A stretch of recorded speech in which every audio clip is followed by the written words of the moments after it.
So this is session 6 of 7 in the same slot. And what we're going to do in this session is people were very resistant to the idea of presenting set pieces with PowerPoints, which is great. So instead, we've got some questions that we've been discussing, and I'm going to throw them out to our speakers on the panel, and then after that we'll open it for discussion. And yes, the recording, we will be making it available, assuming we've got our technology right. It will go up on YouTube, so don't say anything that's security problematic, but of course we don't know everybody who's here anyway. Before we start, can I maybe just ask the panelists to introduce themselves, just tell people just a little bit about who you are. I think in the order we've got you, Natasha, it's alphabetical. Okay, sure. Thanks, Lauren. Yeah, I can go first. So hi, everyone. My name is Natasha Adams. I'm normally based in London in the UK, but I'm actually away. I'm in the Caribbean. I'm on sabbatical. I'm on a boat, so you might see me moving slightly. Most of my work is focused on UK and European social movements, but I have done a fair bit of work supporting movements internationally as well. So my history is I got involved in the anti-globalization movement of movements in the late 90s. Then I worked in campaigning for a couple of decades. And I kind of went from activism to NGO campaigning to complete disillusionment with the effectiveness of this. So since 2017, I've been working as a movement researcher, an activism consultant and a trainer. I kind of promote taking a movement conscious approach to change making and advocating for a leaderful organizing approach to participation. And I met Lawrence through our work together at the ULEX Activist Training Centre. So I was really excited to be asked to write a chapter and contribute to the handbook. Okay. Geri. My name is Geri Augusto. I'm coming to you from Providence, Rhode Island, unceded land of the Narragansett, this particular place. I teach at Brown University in the Watson Institute, which is International and Public Affairs. But my involvement in this project stems from the fact that I'm a member of the SNCC, Student Nonviolent Coordinating Committee Legacy Project Board, which also includes the research that we did on ourselves. My background is too varied for me to tell it here. Let's just say I was born a civil rights baby and went through civil rights, Black Power, African liberation movements, and all of that was before I ever became a professor when I went back to school. I also need to say that I am representing definitely a collectivity, a collective. This kind of work is never, or the way we see it, is not the person of one work, one author, one person. So we are, first of all, the board. Second of all, a committee called New Works that we established. I guess it's more than 10 years ago now. It was 50, 60, 15 years or so ago. And on that committee are 2 or 3 people who were lead people. And then we worked with a considerable number of partners to get the project that the book chapter talks about online. So I want to just say, when I'm saying if I say it, I mean we. Great stuff. Thank you. Steve. Hi, my name's Steve Chase. I normally live in Washington, D.C. Currently, I'm in Pennsylvania on unceded Lenni Lenape land at an adult education center where I have a writing fellowship for a new book. I have worked as a professor. I started an activist training program within an environmental studies department for Antioch University many years ago, and have also worked with the International Center on Nonviolent Conflict. And my focus of my chapter was when institutional means of advocacy, elections, lobbying, litigation are just not enough because of power elites wiping out, for some people, those levers. um, or just sort of constraining them so tightly. And so what is the best kind of popular resistance when that's not enough? So I looked at a comparative analysis that's been done in the last 20 years of a body of research between armed struggle compared to the effectiveness of what Gandhi called civil resistance. And then I delved in more about what kind of research is done. And I concluded the chapter with sort of three principles for how researchers in the civil resistance tradition can adopt a movement mindset and make their work even more valuable to activists and organizers. And the other thing that I've written that's relevant is I wrote a book for the International Center on Nonviolent Conflict on agent provocateurs and how they harm our movements. And that looks internationally, but also the Black Freedom Movement, a deep dive into that, and the harm that agent provocateurs did and what movements today can do to minimize the harm and protect themselves and increase the chances of effectiveness. Brilliant. Thank you. And Joanne. Hi, I'm Joanne Rappaport. I'm an anthropologist, retired from Georgetown University. It's wonderful to be retired. It gives you more time to really do things. I've been working, collaborating for the past 20 odd years with Indigenous organizations and communities in Southwestern Highland, Colombia. And I was involved mainly with the education programs, and doing collaborative research with them or helping people to do research themselves. And on one of these projects, we transcribed all of our team meetings, and one of the people who was transcribing, who was herself an activist, started talking about the dynamics of the team. And being in the team, I couldn't see the dynamics, and I decided I would do a project to try to understand what happened in collaborative research. And I picked a number of situations, organizations, movements, research centers that I was going to look at. But then I found out that Fals Borda's archives, Fals Borda was one of the founders in Latin America of participatory action research in the 70s. His archives were available. So I said, well, I'll go. That can be a first chapter. And that was in 2007. And I stuck with Fals Borda since then. So for the past, 14 years, I've been really looking at the history of participatory action research.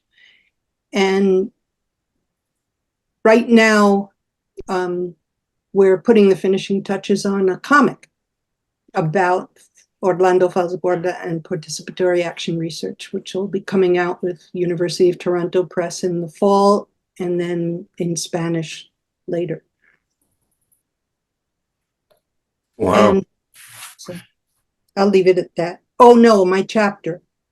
The chapter is about Fals Borda, but it's also about two movements today who are using participatory action research, and some of the similarities and the differences between how Fals Borda did his work and how these people today do their work. When I was doing the research on Fals Borda,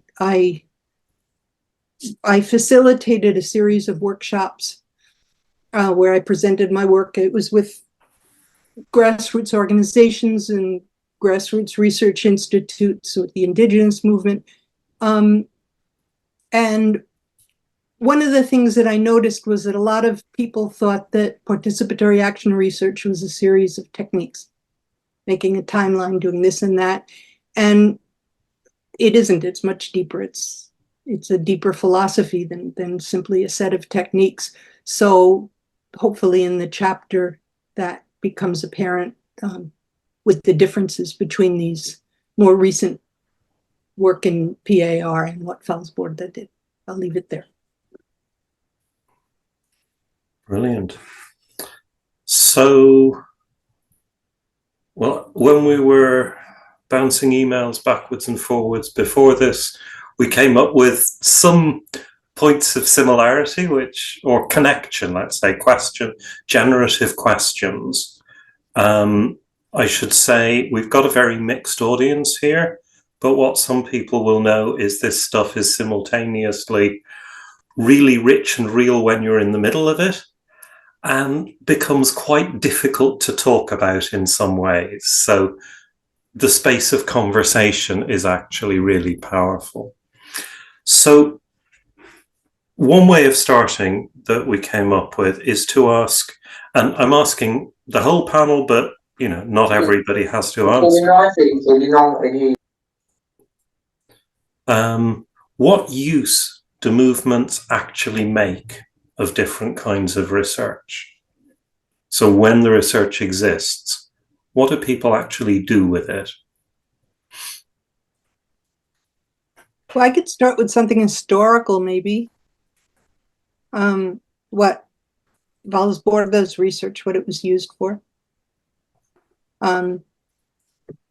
What they did was they looked at the history of peasant movements on the coast of Colombia during the 20th century.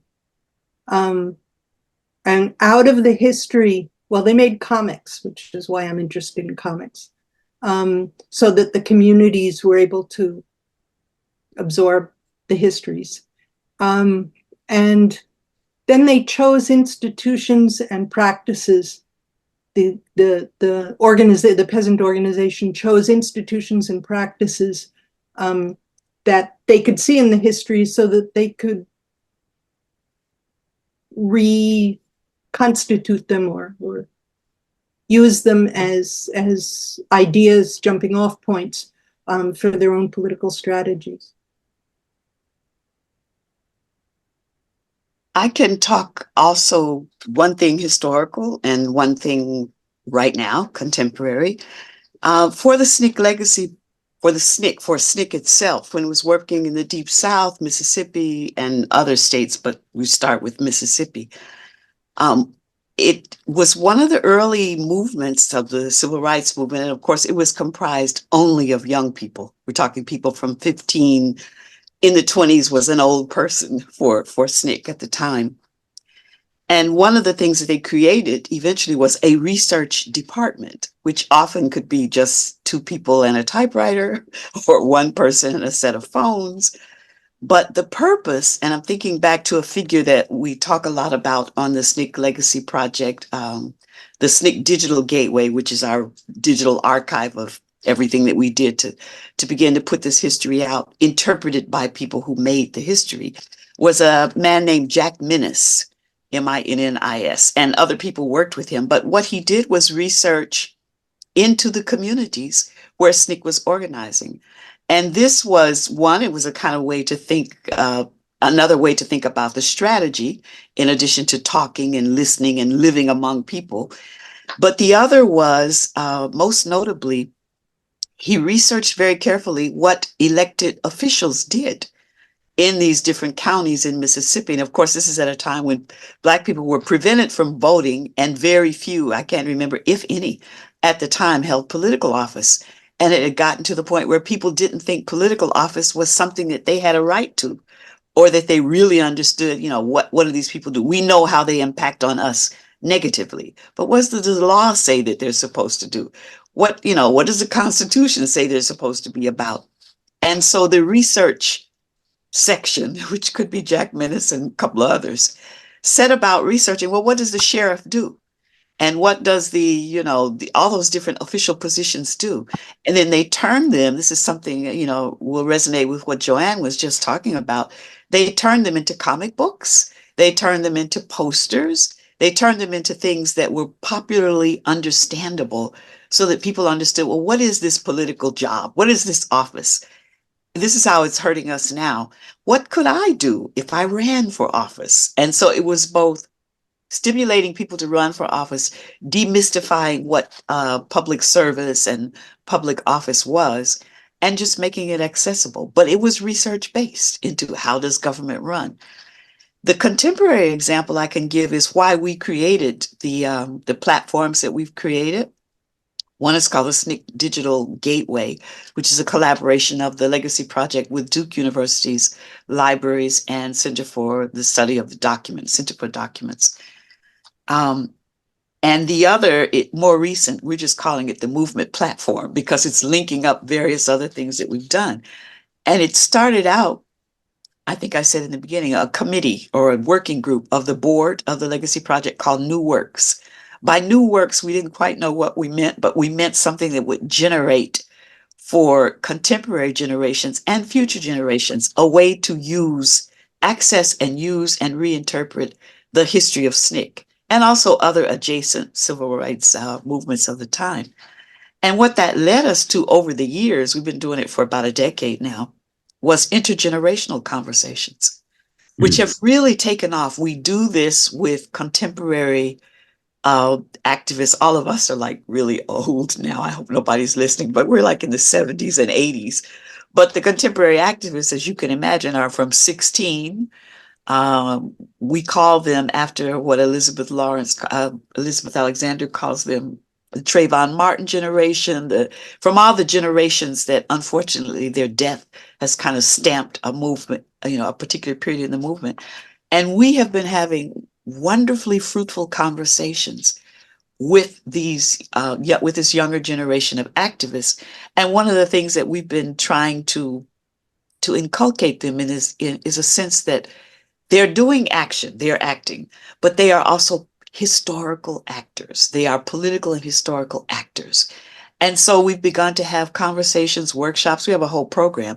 If you are a historical actor, if your movement is a historical movement in the present, in the now, what kind of research and what kind of archiving do you want to do or to make possible on yourself and your work? So we're in the midst of doing that, but I would say that both of them are uses of research. It makes your history usable.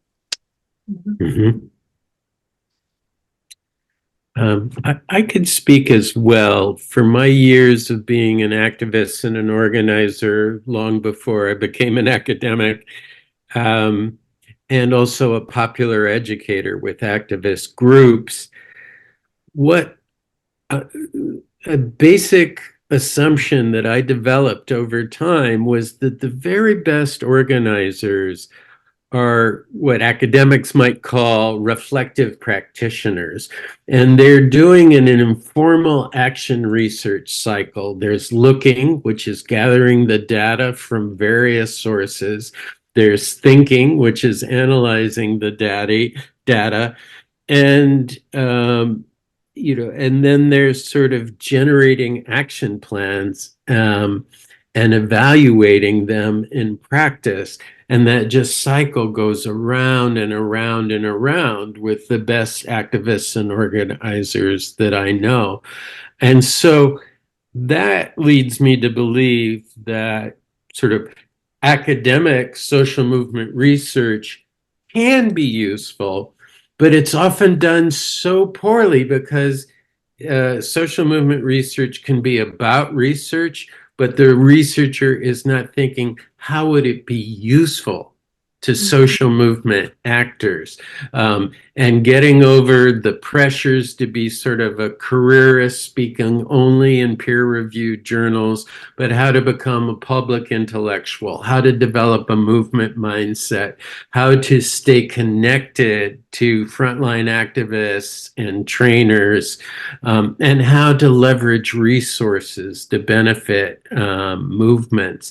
And when researchers can move in that direction, that meets with the sort of innate curiosity and action research frame, informal action research frame, and then that information could be very useful in figuring out how to build movements, how to win over uncommitted parts of the public, what kinds of strategies and tactics make most sense in given situations. So I think for those who are working in academic settings, if they want to be useful, they have to think really hard and create a strategy, because there's a lot of pressures in academia to make you do a kind of research that just isn't that useful. But people can create networks and work to push back against that, both individually and collectively, I think, to make research that is actually quite usable. And I think it's so great on this panel that people are also going the extra mile of, how can activists do research in their organization, and how could academic researchers and activists, practitioner researchers work in a collaborative way? And to me, that's sort of a great direction to push for. Thanks, Stephen, everyone. I'll just add on a few thoughts. I'm a little bit different to the rest of you because I'm not an academic researcher. I don't work for an institution. I do research, but my research isn't academic per se. So when I get commissioned to do research, and it's normally by an NGO, a union, a funder, I might do training and other things, kind of working with movements to think about how they can find other bits of research and use them themselves strategically, or how they can do research themselves. But I very much agree with what Steve just said. Movements do their own research all the time. They just wouldn't necessarily think of it as being research. It's just the way that they take in information or create new knowledge, find things to kind of understand what their situation is and what that might mean for what they might do. So yeah, my work is kind of immediately useful if you think of all of those actors that I've mentioned as being union actors, and I always make sure that as much as possible, it's not always possible, but as much as possible, I make my research public. I publish things on the blog that I've linked to in the chat with kind of my reflections and as many papers as I'm able to try and make a lot of it publicly available. So I've done mappings of lots of different movements in the UK, so the youth movement, the climate movement, the women's movement, and they have got thousands of views, and I've also written a guide on there to how to map a movement. I don't know exactly who's reading them, but I have had quite a bit of ad hoc feedback from different groups saying that they find the work really helpful in reflecting together, in setting strategy, because I try and take a kind of a movement level approach with a lot of my work. I think it's really helpful for movements to have access to other mappings, to see what other folks are doing, and then to think about what their space is in that ecosystem according to what else is going on. And the kind of the best movement actors, they are inquisitive, they are doing that kind of research and that thinking all the time, and they're looking for other inputs. But they are, a lot of activism and community organizing, it really is time poor. Some folks are not really interested in spending time surveying the landscape. They're also wedded to kind of particular tactics, and that's also true of those in paid movement roles, although they shouldn't be time poor, but lots of them are, or in terms of where they would put their focus. But yeah, I think one of the issues as well is the accessibility of research. So I know that there's an awful lot of research that happens in academia that people wouldn't even know how to begin accessing, and there might be interesting stuff there, but if it's not being shared, if it's not accessible, then I think, yeah, definitely part of the question is academics doing research that would be useful to movements, that is the kind of thing movements would want to know. But then you also need to make sure that they know that it's there, that it's accessible. So yeah, those are some of my thoughts to add in. Wow. Okay. I think that what's coming out is part of it may be sort of direct collaboration, but part of it is how to make these things accessible. In the situations in which I work, there's not much of a habit of reading. So it has to be face-to-face, workshops of all sorts. And many times I'm digging up things in workshops that that I did research on for my dissertation when I was doing conventional research. And figuring out how to do this so that you're not presenting academic research conclusions, but doing something else. So I was just asked by the communities in Southern Colombia all have guards. They're unarmed. They are all ages. It's a good way of getting young people involved in the community. And they asked me to do a history workshop for them.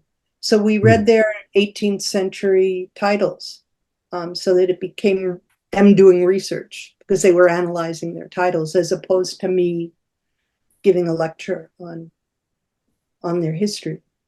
So a lot of it, I think, and that also means that conventional academic research can be useful, but it has to be made available in ways that people can understand.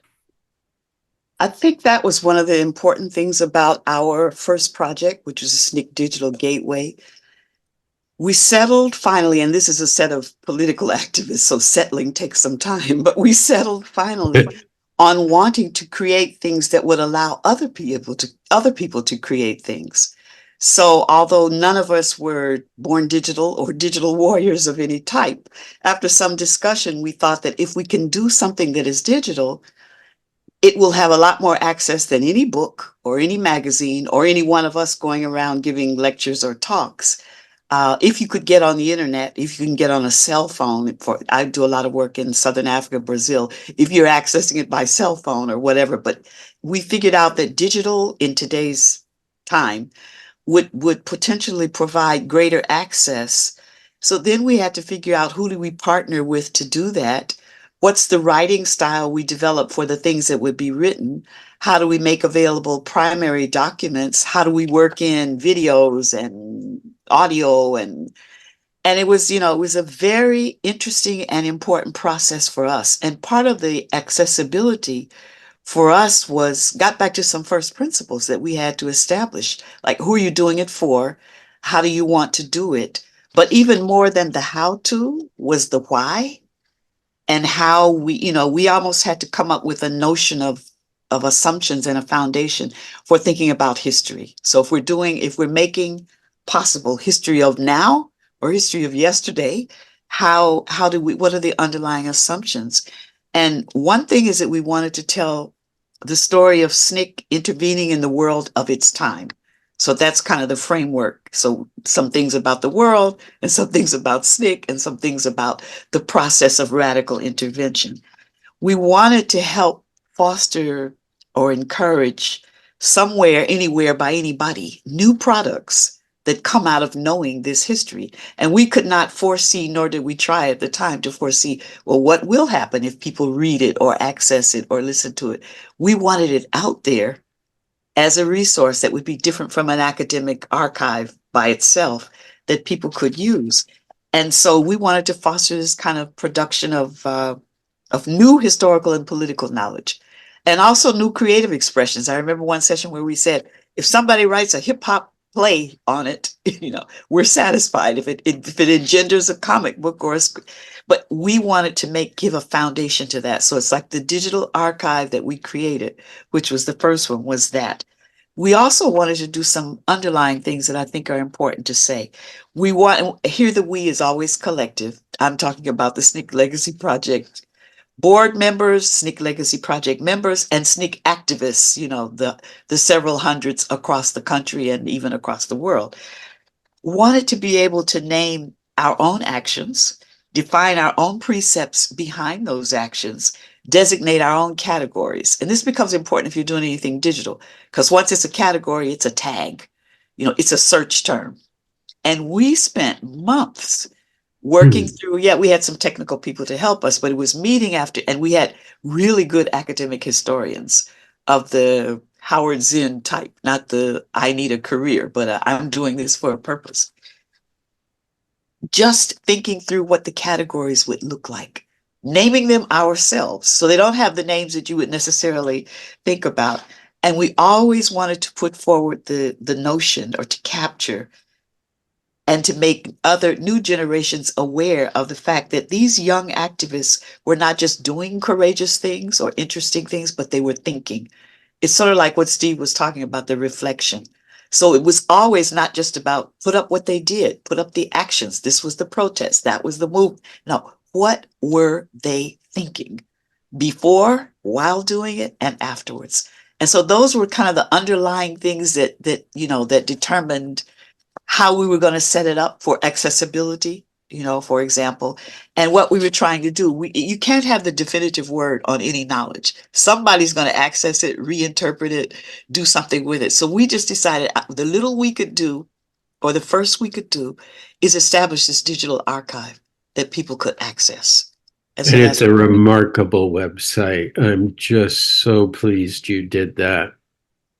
Well, thank you. It was a lot of work, and I'll just have to keep emphasizing a collective. It's just me sitting here, but trust me, there's an army behind. And of course, I have two co-chapter writers, Danita and Wesley, both of whom are at Duke. 3 persons work, and we were 3 people who also worked on the critical oral history conferences that underlie some of the things that went into the archive. But behind that is another army, student researchers, members of SNCC. We had our own notion of peer review. Peer review for us was create it, draft it, and run it around the circle of SNCC veterans and core veterans and civil rights movement vets.org, which is out in California, and see what they say. And when they say you've got it right, the short blurb or the set of documents, then you've got it right. That for us was peer review. Well, that actually leads us very, very neatly, and we've already started to move into it in the second question that people had flagged up, which is, well, we talk a lot about collaborative research, but what does a genuinely collaborative research process look like? Like, how do we know when we're doing it right? Or what do we recognize in other people's work when we go, yeah, that is it?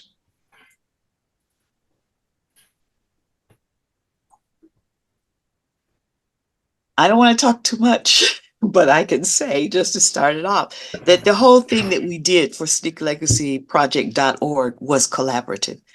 And the thing that was both difficult and I think fruitful was that it was a collaboration of activists with academics.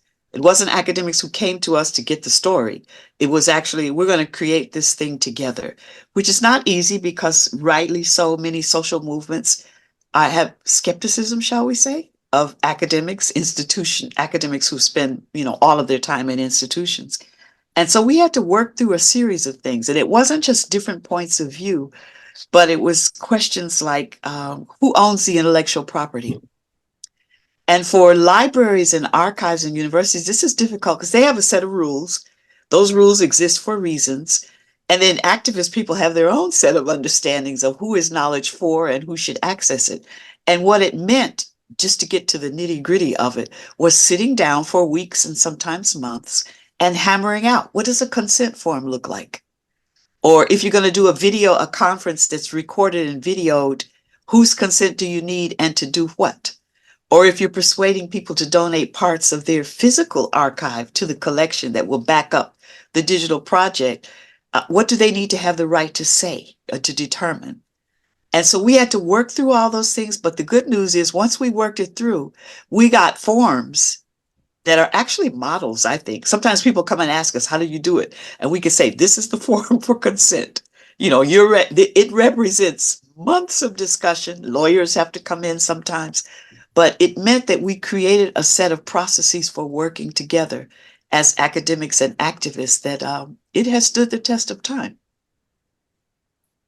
Yeah, thanks, Geri. Just following on from what you were saying, I think it is all about where the accountability flows in terms of genuinely collaborative research processes. So you were saying that was a kind of a proper collaboration, but quite a lot of the time, what the kind of conversations and the difficult chats that I have with people who are commissioning me to do bits of research and bits of work are, there's a commissioning funder or a philanthropist that have their own ideas about what they want to do, or it's a union or it's an NGO looking at something specific.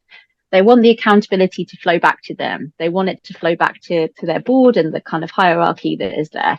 And if you're trying to collaborate with different movement actors, if you want to survey the landscape, if you want to speak to activists, to organizers, that's really not a meaningful collaboration if that's where the accountability is flowing. So I have a lot of kind of tricky conversations about that. And yeah, like being the kind of battle to even be able to make things public, let alone thinking about who kind of owns the rights to things. But what I have tried to do with my work is to kind of build in feedback loops, and the more the better. So have kind of steering groups working on things, or the participants in the research build in feedback loops, talk to them about the project design, the questions, the process and the outputs, and what you're going to do with the outputs, and try and make something that is useful for both parties. Something that I have with the kind of commissioners that I have, they sort of feel like, yeah, there's a real move towards it being quite an extractive process, and not really thinking about it being of benefit to a wider movement.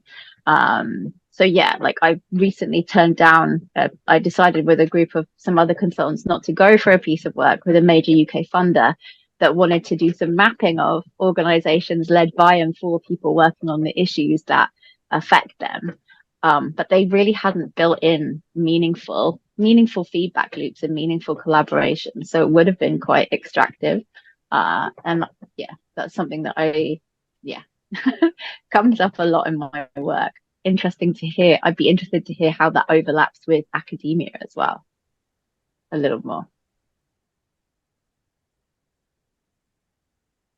My experience with collaboration between activists and sort of academic researcher was mostly in twice every year activist training program that the International Center on Nonviolent Conflict did, with usually about 100 people from at least 25 to 35 countries around the world. And we had a team of usually about a half dozen to 10 academic researchers who were definitely had a movement mindset and had interacted with people and had been, active as public intellectuals and not just writing for peer-reviewed journal. But the way we structured that, part of it was, here are some strategic lessons that's emerging out of the academic research. But the other thing was, all these different activists were encouraged and did a beautiful job sharing their local knowledge, the stories back and forth with each other about their movements, helping each other draw out, and also pushing back on some of the, quotes, academic research on civil resistance that we were focusing on, where it didn't seem like it quite fit a certain circumstance. And, that pushed researchers to think more deeply, pushed them to think about how to communicate more effectively. And it was also really empowering to the people to be able to, quote, challenge a professor and goes, here's why I disagree, and explain their experience, and then other people would chime in. And so it became, disagreements were okay, and people really engaged in discussion. So it wasn't exactly a collaborative research project for like a specific organization, but to me, that was useful. And we constantly checked in with the activists. Is this meeting your needs? Are there adjustments that have to be made? But in terms of sort of collaborative education, uniting this huge volume of local knowledge and activist experience with academic researchers, I just found it really inspiring and productive. And the way we framed it, I think, allowed for real respect for all parties and allowing disagreements to flourish so we could learn.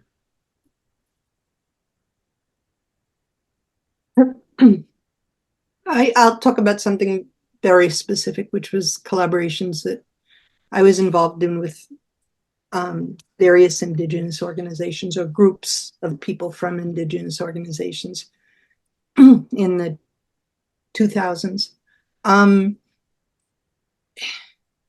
Well, in 1991 in Colombia, there was a constitution, a new constitution written, and the Nasa ethnic group in the Southwest had a series of people who had studied linguistics, native speakers.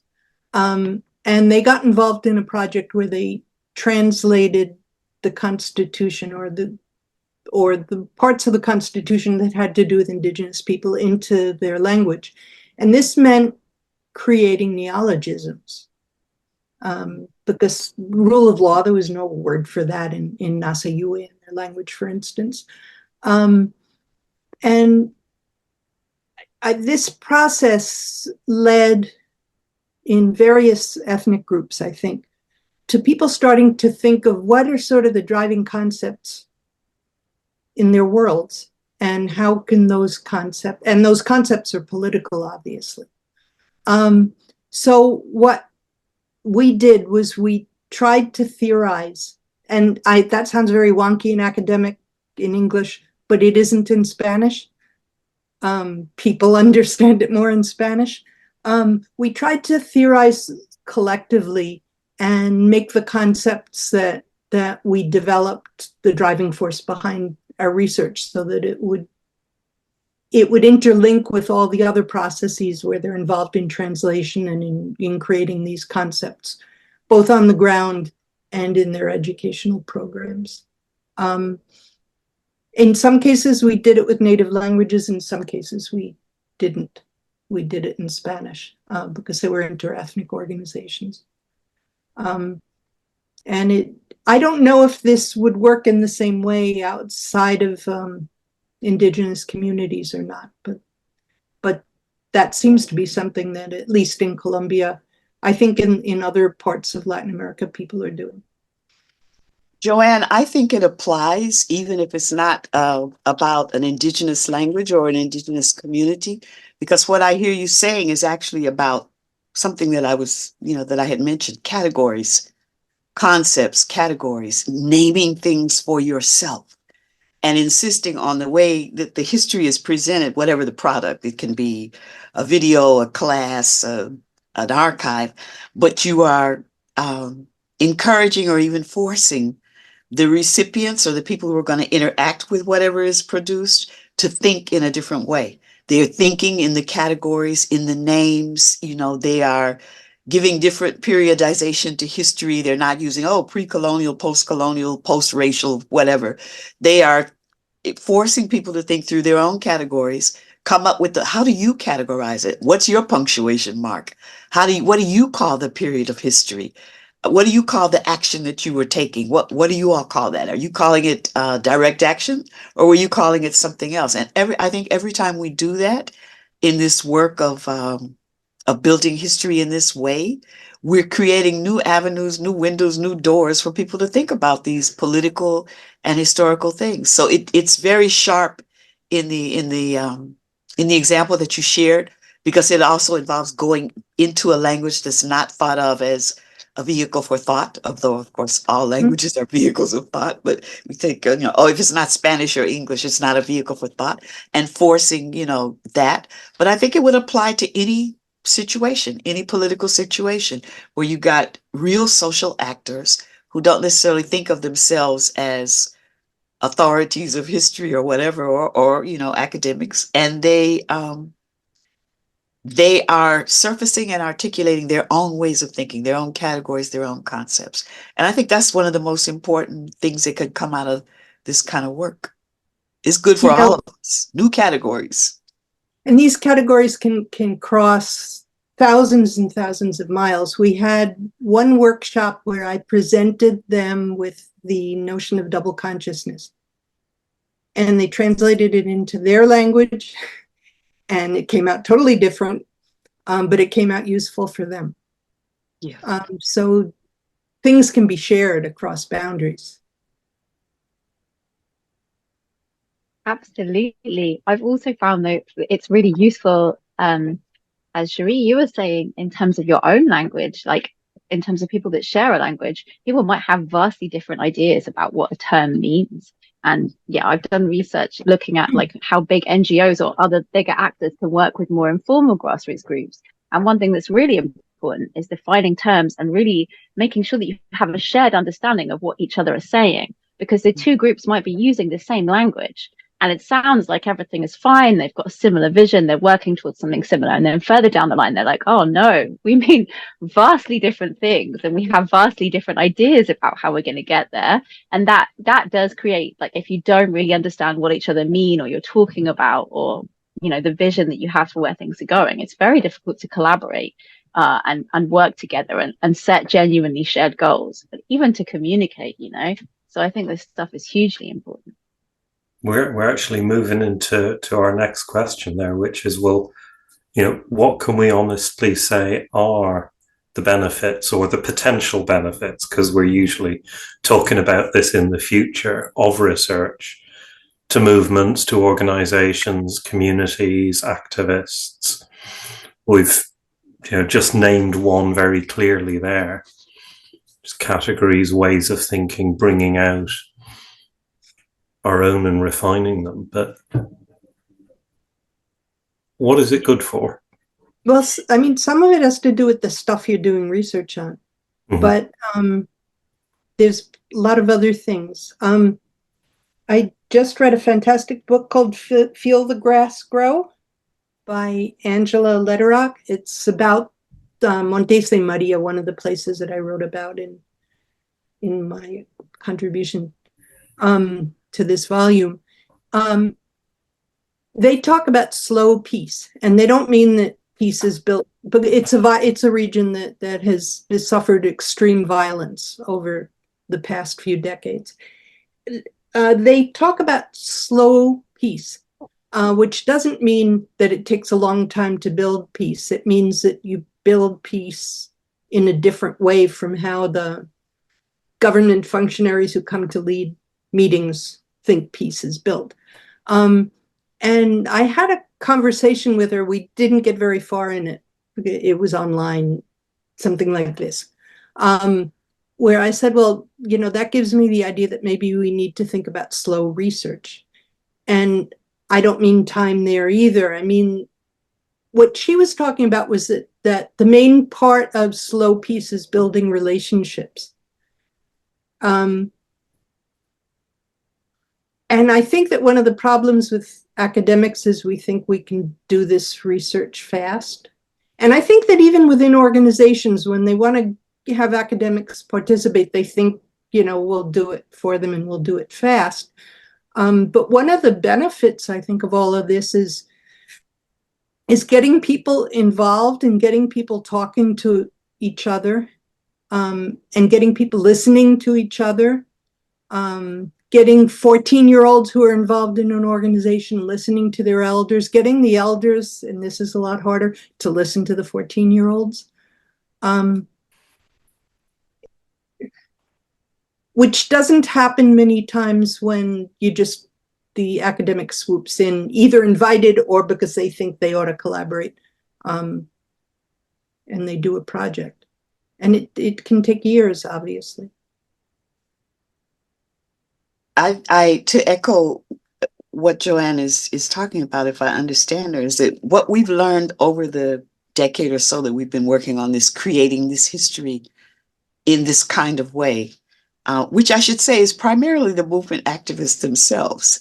And the academics with whom we work are really hand selected. They are scholars of the movement, or they are, I don't like to use the term public intellectual because I know they wouldn't like it, but these are people who move back and forth between communities and, you know, and teaching in institutions. But it's never been about them or even about us, since I am one. I kind of sit on the bridge between the two. But it's actually about these people as social actors themselves, which is a lesson of SNCC's organizing. The communities in which they went to work were the actual people who were doing the work. And they always, you know, when they're recounting it, they recount it that way. And so it's a kind of notion of knowledge relations as social relations, and social relations as knowledge building relations. And when we have our intergenerational conversations now, which are an important part of what we as movement elders do, what younger people tell us is that they don't need us to tell them what questions to raise. The questions today may be different from the questions yesterday. Some may be the same, but there are others that we would not have considered. And they don't need us to tell them what to think. But what they really appreciate is us helping them think about how to think, not what, but just how. And one of the things that's turned out to be most important to them is about organizing. So SNCC's tradition of community organizing, the answer to almost anything: go to the community, live with the community, spend some time with the community, ask the community, help the community to articulate, learn from the community. And that, I think most of them would say, has been their most valuable lesson, a tradition, which is of course a long Black tradition, but it doesn't mean that only Black people do it. But in our case, it's a long tradition from Black communities in the United States, in the Americas, and in the diaspora and in Africa. And so the fact that we can represent a particular point of time of that tradition and pass that on, which is a way of thinking about how to organize, I think that's the most valuable use of the way that we've been producing this kind of history. You can't give them all the answers, and your answers may be old answers, which are not right.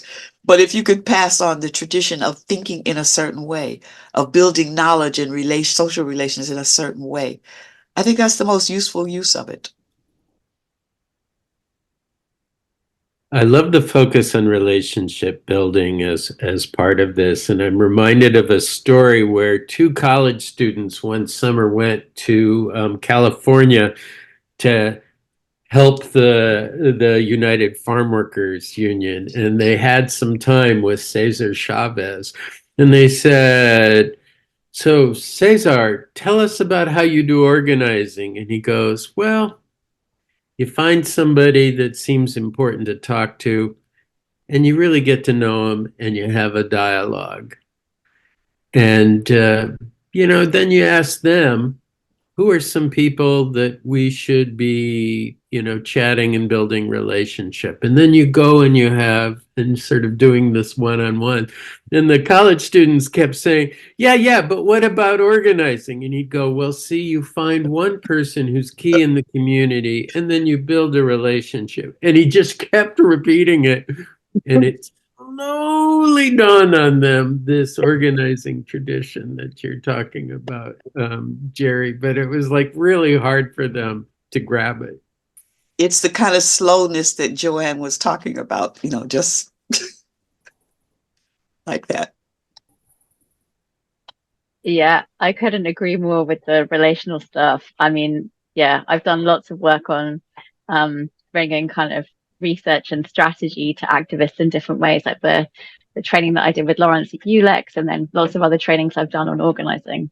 And part of it is, it's very much about the ULEX Ecology of Social Movements course. What we would do is we would just signpost to loads of different traditions, lots of different thinkers, and kind of say, well, what do you want to ask? Give them some frameworks for reflection about their movements and things.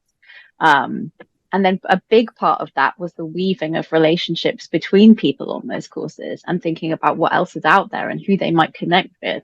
It really is just all relational. I mean, I do lots of movement mappings, and as part of the mapping process, I'm speaking to lots of different people in the movement about what they're doing and connecting people with each other that I think are going to be interested in each other's work.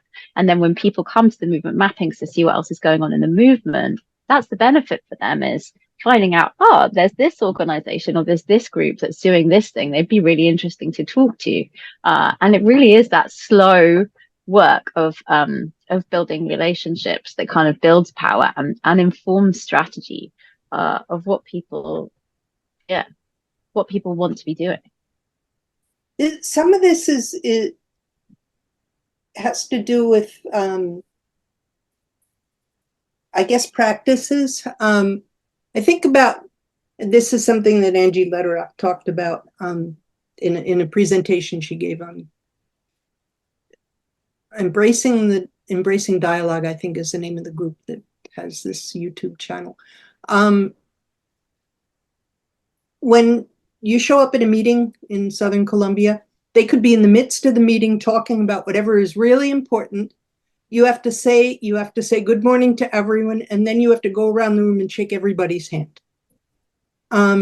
Which it just seems like a simple gesture, but it's part of these sort of everyday practices of building relationships that in different places works out in different ways.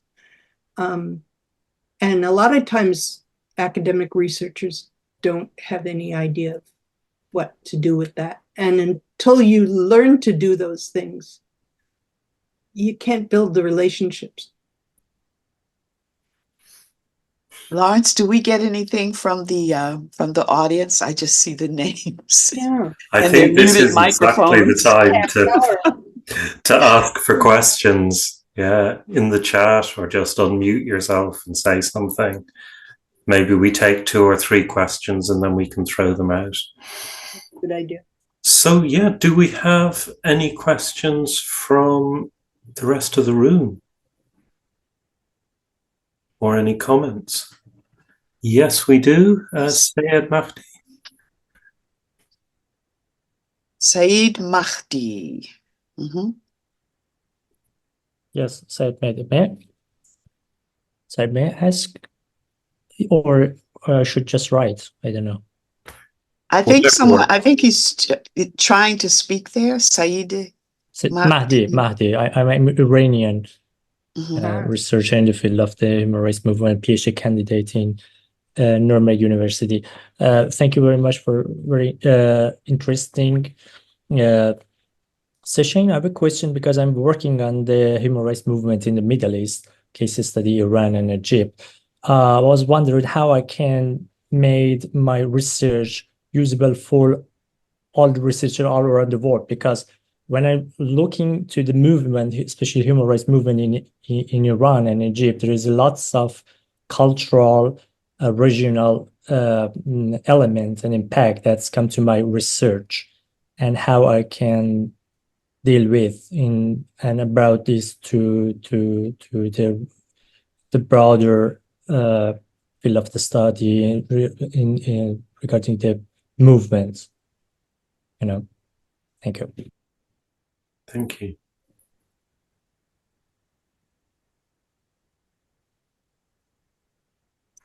One or two other comments or questions? We'll put them together. Yeah. Alberto. Yeah, I'll try something. As I explained in previous sessions, I mean, one of the main goals of the book was to produce a material that is useful for newcomers to the field, for people that is starting to do social movement research in different ways, in different places, but I mean, in broad sense, social movement research. So what could you say? I mean, if I'm a newcomer to the field, I'm a very young student, I come to you and I ask you for one advice. I mean, what would you say to yourself X years ago? What would you like to, I mean, what should you have known back in time? I mean, let's try that. Thanks a lot. One of the things that we learned, both from asking the SNCC movement veterans, who are the source of the kind of platform that we created, but also many years later, now working with younger activists who are in the flow of acting, is that we have a notion of what history is that comes from school books or other places where you learn formally. School is not the only place where you learn formally. And there are different ways. It could be memorization, it could be reading, it could be apprentice to someone, but we have a kind of notion of, okay, so what constitutes history in that? And what we had to come to understand was what counts as retrievable history. I'm thinking of Saeed Mahdi's question as well as yours. And so we had to develop a broader notion of what counts as history, because then that says what you're gathering, what you're going to try to bring together, and what you're going to try to then put out for others to access or use. And we just came up with a considerably broadened understanding of what counts as the building blocks of a retrievable history. So I have my list here from the 5 years of meetings, and it was images and sounds, minutes, like minutes of meetings or notes of meetings, receipts, we all ate in such and such a cafe, agendas and bullet lists, announcements, and then the more digital banners and buttons, any platform or manifesto, the ones that should say what you were against, but also the ones that say what you were for. If you're in a community that we're for this, these are our points. The side discussions, not just what the leaders or the seeming to be leaders said, but who said what to whom on the side that you can recall. The back talk when it wasn't agreed with and we were arguing. The things you jotted down, jottings and sketches. Everything I'm in, I'm always taking notes and doing drawings. How you thought about getting from here to there, and every way that you recorded that for yourself. The way that members of the movement framed themselves, framed their allies, and framed their opponents. So you got to think, well, who are our allies? Who are our allies? Who are our opponents? How do you frame that? Who decides that? What are the ordinary words that you would use about that? How the movement thinking traveled. How did it get reinterpreted? So let's say the original site of organizations in one city or one state or one country. What happened when that same concept or that same way of thinking, traveled? How did it get refashioned? And if you can find that out, what's useful about that? So if you just think Black Power traveled all around the world in all the different ways, each one of those ways it got reinterpreted turns out to be instructive or useful. And otherwise, finally, I just got down to telling people, look, it's the roundness and the fullness of struggle life, the joys, the sorrows, everything like that. All of that, if you get people together, it doesn't work as a lone operation so well, but if you get interested parties, whether it's a set of, other researchers or the community itself, all of that put together makes such a rich retrievable history. And it moves people away from just thinking, okay, we've got to have something written down somewhere, or it's in a book, or it's in an article. Some of the things that Sayed Mahdi, what you were asking, I think some of it comes down to having contact with people that can spread it to other regions. So Fals Borda got a lot of ideas from India because he had read about things and he had talked to people.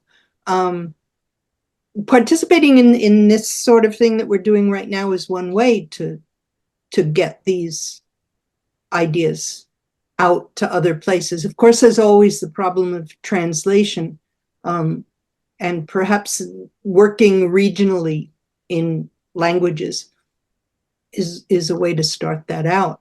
For me, this is one of the only times I'm involved in a discussion in English, because it's all happening in Spanish. And well, in comparison to Farsi, maybe Spanish, we're lucky because there's so many more places. But some of this needs to get translated and out of English into Spanish, into French, into Farsi. And vice versa, from Farsi into English, into Spanish. Yeah. But you just got to keep participating in these things and perhaps participating more actively. Oh, we have a Colombian. Yeah. How do you manage the level of participation or engagement with the organizations you're working with when you don't share their ideas, values, practices, etc.? He's working on studying a right-wing youth social movement. Have any of us done something like that?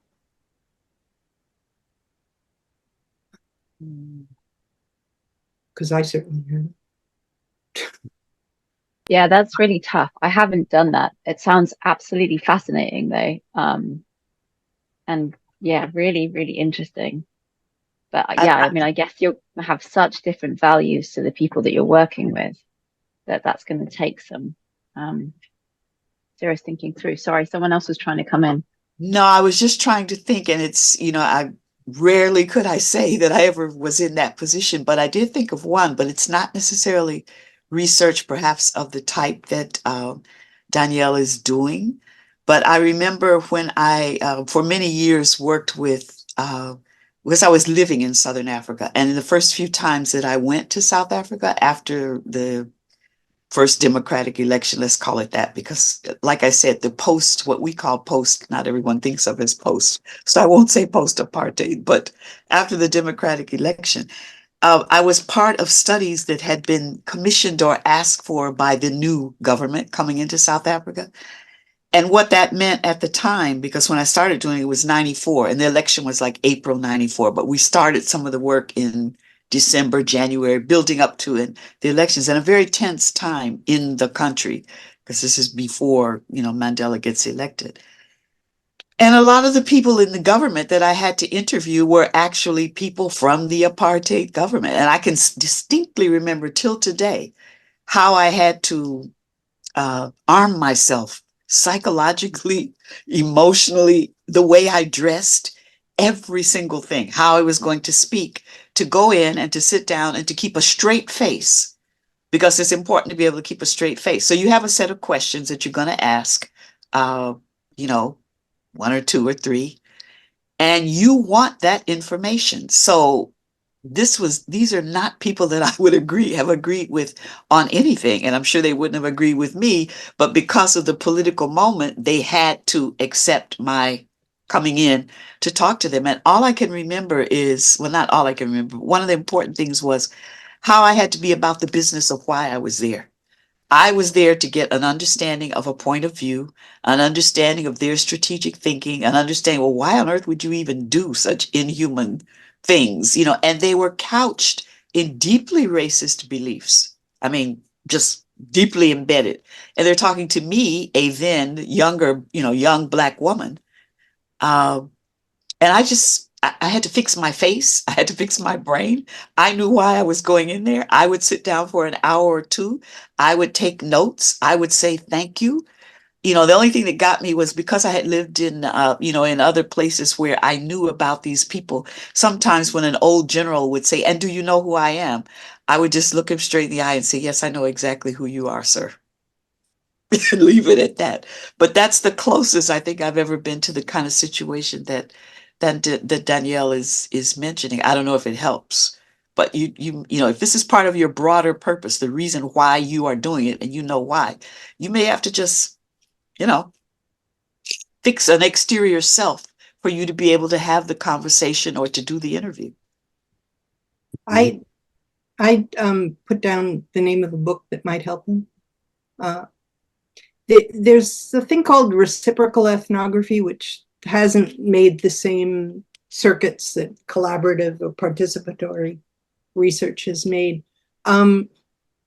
But it involves the idea if you sit down with these people and they either speak or write their life histories, and then you start discussing them with them, you can get them to talk. I got to write this down. So, yeah, I guess the only thing that I would say to kind of the only comparable experience I have is one of my jobs with an NGO was I was working as an advocacy officer. So I was lobbying politicians, and I had to go to the Conservative Party conference. It's not exactly right-wing activists, but it's not, it's the same ballpark. And yeah, it was kind of like I would dress up, I would play a role, I would go with my questions, and I would ask the questions and I would listen. I wasn't there to be kind of performing agreement or anything, but in order to kind of understand it, I had to kind of present myself differently in a kind of a particular role.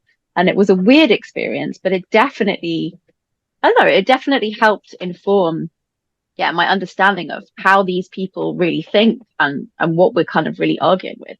A lot of them were just arseholes, but there were also a lot of people that were really motivated. You know, they had a kind of particular ideology, a particular understanding from everything that happened to them about how the world worked, where they felt like what they were doing was the right thing. And I don't think I had a proper appreciation of that before I went into that. But yeah, anyway, to answer one of the other questions, Alberto's question about what would you say to newcomers to social movement research? I mean, I'm not an academic and I haven't got into academia, but when I sort of stepped into this space, what I wish I could have gone back to say to myself is you're already a social movement researcher. Like you already have that inquisitive mind and that kind of participatory approach to understanding what's happened in movements, how things have succeeded, what's happened from history, what other folks are doing, what theory is out there. And so it's not like a special thing. You're talking about research, you're talking about creating or unpacking knowledge in order to kind of change the approach of what you're doing. And that's, you can really demystify it down to that. So there are so many different things that can kind of count as research, and to do what makes sense to you in order to kind of further the inquiry to make the change that you're trying to make, really. Yeah, and I'd like to respond to Alberto's question as well. In my chapter, I have a last section that's adopting a movement mindset, and I break it down to 3 principles and then elaborate a bit. But in terms of sort of advice to new people is seek out research role models and mentors who embody a movement mindset. And there are people within academia who do that, and they push back.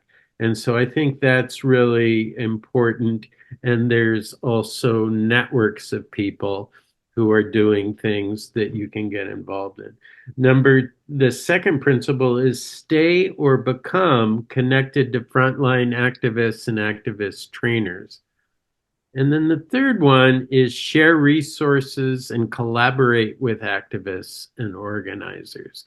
And I think for young social movement researchers who are going to be doing part of their time in academic work, those 3 principles allow you to sort of keep thinking about how to be useful to activists and organizers and not just get so swept up in a kind of social movement research that's pretty detached from actual people trying to make change in the world. And so that would be my short answer to Alberto's question. And then our friend from Iran, my sense of sort of action research is that it has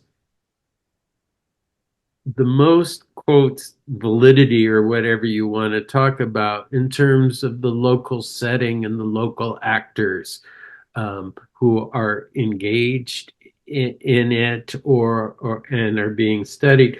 But and this is where translation is really important of spreading it, is because people then can read that and go, oh, well, that's different from my cultural situation, but this part I recognize, and that makes sense. And I remember when I, at Antioch University in the United States, when we started the activist training program, which was called Advocacy for Social Justice and Sustainability, I had a student from Benin, Africa, apply to the program. And I said, well, I just have to let you know. I mean, I'd be really excited. It would add a lot to what we're talking about.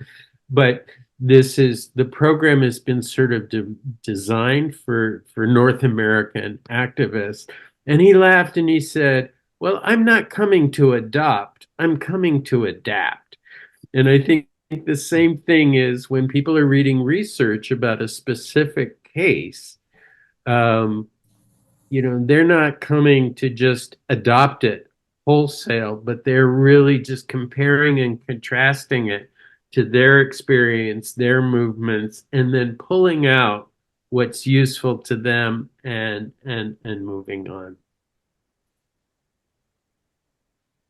I didn't answer Alberto's question, so I just wanted to mention one of the difficulties for people who want to start out doing this, and that is that if you're going to collaborate, you have to have something to offer. And this is one of the complicating factors. I mean,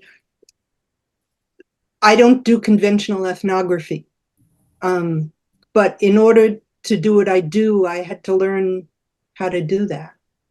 And to a certain extent, I think you just have to learn even from your own reality, if it's academic or isn't, what research is and how it's done. But then be open to adapting to totally different approaches, which is another big step and one that most people don't get to.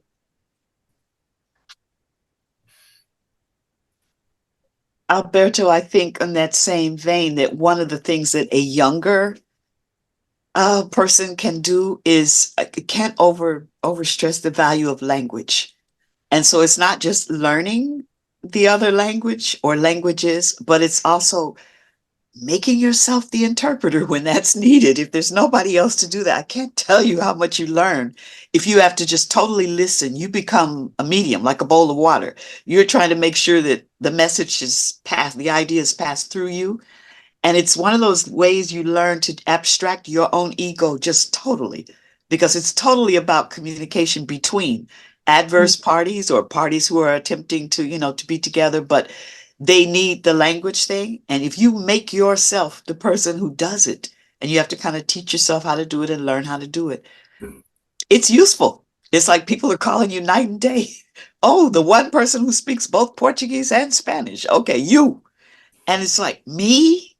But once you say yes and you start doing it, I cannot tell you how useful people find that skill. Well, I was just going to speak to something that was said earlier, because we did actually decide, I think, not to have the last session in Spanish, partly because 3 of us who were in that session are going to be doing something very similar in Spanish for Claxo in a month or so. But it is one of the bigger challenges in this space. It's got worse in my lifetime, definitely. The extent to which everything goes through English and typically goes through London.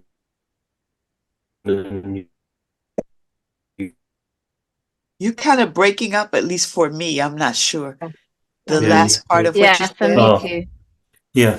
So just the extent to which more things go through English than did in academia, in commercial publishing, and the kind of new challenges for translation or for kind of using that as a way through from one place to another, rather than everything has to fit into this kind of central way of seeing things.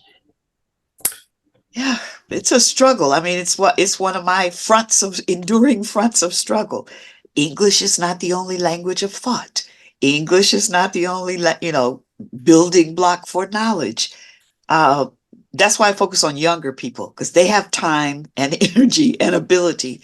You got to learn something else. And I just do it it's like a part. People know when they see me walk through the room, oh dear, she's going to talk about, we can't just do this in English. But this is why one of the skills of a younger person who wants to get into this work, if you become a person who can speak both languages, even minimally, and you offer that service, it's a way to build, to build bridges. And you can even ask people, let's say you're using a word from an indigenous language, and just the time that it takes for them to explain more fully, what does this concept mean the way we see it, is a translation. I have this article that I wrote. It's in Portuguese, not in English, but it says, language should not keep us apart. And I actually wrote it for Brazilian activists and scholars with whom I do a lot of work. And it was just, my point is, yes, language should not keep us apart. And so whatever you have to do to be able to build those bridges, build those connections, and you kind of have to constantly work at it, constantly work at it, just over and over. It's like when people start out and the meeting drifts all into English, but 50% of the people speak something else, or 75, steer it on back. It's like a front of struggle. It's like, this is another front in the knowledge struggle. Steer it on back, get it balanced out. Things cannot just exist in English, Yeah. Where I used to work at the International Center on Nonviolent Conflict, its website is rich in resources for anybody who wants to have a greater understanding of civil resistance or nonviolent resistance. But one of the things that the organization just put time and invested in is many of the books and articles have been translated in about 75 different languages from around the world. And so you can just go and click, and the procedure for coming up with good translations involved a translator and then a reader and then back and forth. And also, ICNC put out a number, because a lot of people are less readers and more visceral. Like, so we have various films of different case studies from around the world where people have used strategic nonviolent resistance to achieve justice and goals. And the sort of 6 videos that our organization produced were originally in English, but now I think we've translated all those videos into, I think, 50 different languages. And it was a lot of fundraising and a lot of investment, but it just felt like that was the only way to move forward with any kind of usefulness and authenticity in this moment.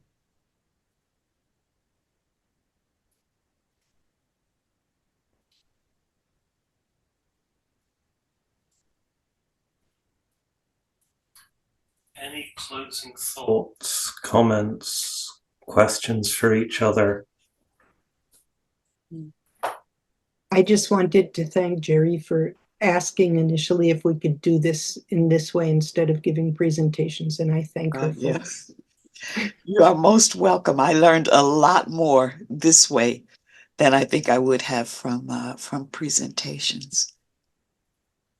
There's some interesting comments in the chat. Of course, we can't read them all, but one that just came up: we can never forget that language was once one of the forms to control knowledge and social order. Yeah. I think my final thought is that there are technologies which, of course, can be insidious and against us, but there are ones that are available now that weren't available 10 years ago, 20 years ago, 30 years ago, so that we can turn the forms of knowledge that we're talking about into lots of things. It can be a blog, it can be a manga, it can be a comic book, it can be a photo essay, it could be a recording, it could be a YouTube. There's just a lot more ways now, depending on which country you're living in and what the possibilities are. But we have a lot more media at our, I want to say disport, how do you say that? At our disposal for making some of the things that we're talking about creating accessible in each place, even if it's just going to be in that region, and then across the world, with a judicious eye about these technologies, all with all the caveats. But I just think we have a lot more available now than we used to have for this kind of thing. I would just close with, at least I know 2 of the people who I can't see, but I see their names on the screen, are students. Don't be afraid to get in touch with people. Not everyone will answer, but some of us will. And that's how you start conversations. And this is for you. Yeah, my closing thoughts are similar, but not just for students. I really like the emphasis that we put on, yeah, making connections and building relationships. And I've really enjoyed hearing from everyone here. I really agree that this format's been great. I can read your chapters, but it's much more interesting to have people kicking around questions and bouncing off each other. And yeah, so yeah, looking forward to looking into more of all of your work, the people that have joined. And yeah, would just say if anyone else here is interested, like get in touch with me if I have time and I'm able to and I'm curious, and we can have a conversation. And that's where most of my best collaborations have started. Mhm. Well, I just want to thank the editors of the book to think of this and to do such an interesting job of having global activists and researchers reflect on all the different chapters. And it has been a joy and an honor to be a part of this panel. And I'm just feeling tremendous gratitude. And just want to echo that if people are interested in contacting me, again, there's limits on my time, but when I have the time, I will take it and respond as much as I can. So just to wrap up on the technological theme, I heard earlier today that somebody who will remain nameless has already pirated the text. So it's available for free on LibGen. I can't put that in writing just yet, but feel free to share that piece of information. So we're going to close here. Thank the speakers. There will be one more and final session in half an hour's time, following the sun across the Pacific.